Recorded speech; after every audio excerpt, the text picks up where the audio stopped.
Hi there, welcome. Let's talk hypothesis testing. Before we get into practicing how to perform a hypothesis test, I wanted to talk about the specifics of what's happening when you are performing hypothesis tests.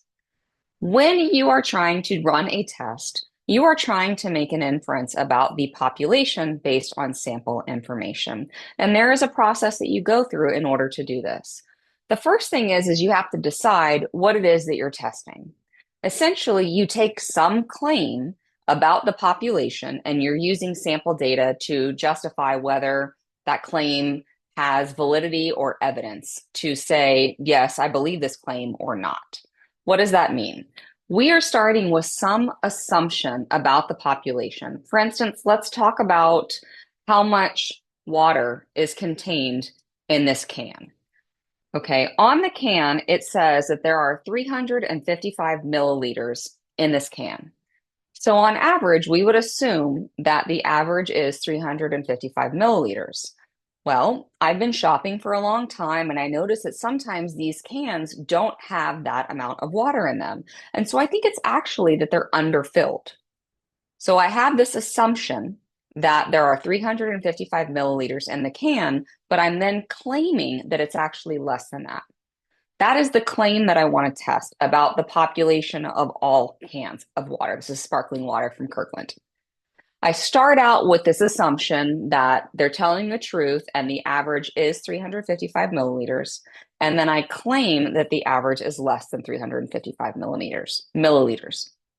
Our null hypothesis is what we are assuming to be true, and our alternative hypothesis is the claim that we are testing. We have this idea about the population that we want to test. And in order to do that test, what I need to do is I need to collect data. It's impossible for me to take every single can of Kirkland sparkling water, open it up, measure it, and determine how much water is in that can to say yes or no, they're telling the truth or they're not. What I need to do then is I need to gather sample data and use that to make a generalization. In order to make a generalization, I have to make sure that some conditions are met. I need to make sure that I'm collecting a random sample of these cans. I can't just take one flat from one Costco and measure the water from that one flat because maybe that one flat was damaged. And that's not representative of the entire population. I do a random sampling so that I can be representative of the entire population. Typically, we do a simple random sample, but there are other methods of sampling that you could use. The idea of doing random sampling is so that you are getting a sample that is representative of the population. You're trying to eliminate bias. That's one condition we need to check. Another condition that we need to check is we need to make sure that our sample is large enough to make sure that we can use a normal distribution. A normal distribution is unimodal and symmetric, and calculus mathematicians have determined the area under the curve to say what probabilities that we have in certain areas. What is the probability of being less than a certain value, or more than a certain value, or different than a certain value? We have these probabilities that we can use to make statements. But in order to use a normal distribution, certain things need to be true. And if you're talking about proportions versus means, the way that we check that is different. A mean distribution, when you're talking about comparing inference for means, we're using the fact that our sample size needs to be at least 30. And hopefully you've discussed with your teacher, you've learned about the central limit theorem and why 30 is our go-to number.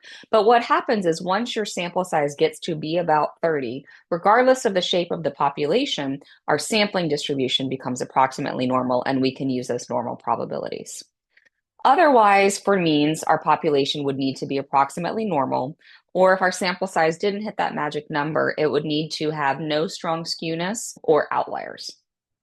For proportions, the way that you check normal distribution is that you need your successes and your failures to be at least 10.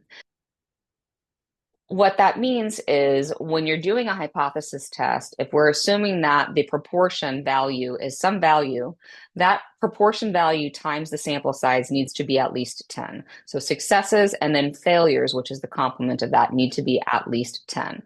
Again, your sample size needs to be at least 20.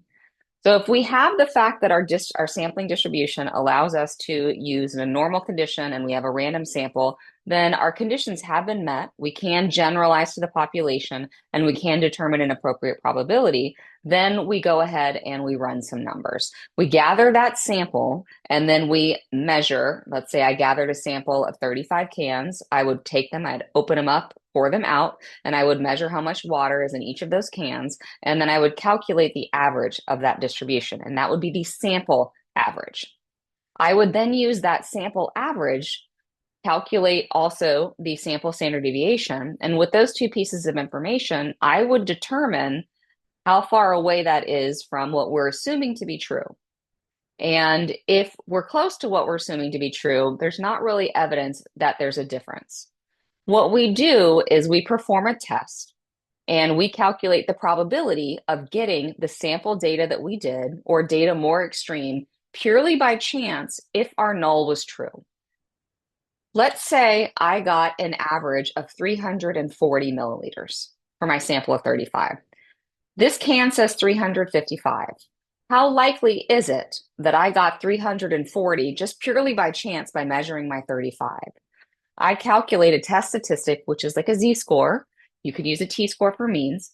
So a t-score, which is like a z-score, I calculate the probability of obtaining that data purely by chance. And if the probability is low, that means it's not very likely, depending on the value, but it's not likely to have happened just randomly that I got those numbers, which means there's evidence that it's not actually filled to what Costco says it is.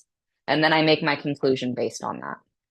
So one way that I help my students is I talk about the p-value. If the p-value is low, then there's evidence that what we're assuming to be is not true. If the p-value is not low, it's happening often enough to where it's not significant.